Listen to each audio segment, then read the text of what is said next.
Hello, welcome back to our Design Tips and Tricks series. Today I'm going to show you how to remove image backgrounds effortlessly using Figma AI. It's a quick and effective feature that saves you tons of time, so let's get started. First, we'll work on our first image. Simply select the image, then click on the Figma AI button in the toolbar or press Command K and choose the Remove Background option. Wait for a second as the AI works its magic, and voila! The background is gone, leaving you with a clean, isolated subject. See how seamless that was? Now, let's try this with two more images to see how Figma AI handles different kinds of subjects. For the second image, we'll follow the same steps. Select the image, click the Figma AI button, or press Command K, and choose the Remove Background option.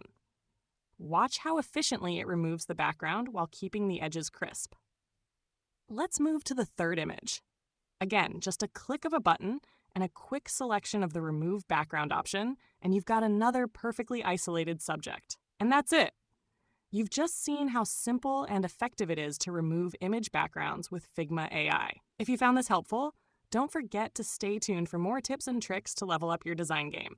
Thanks for watching and happy designing!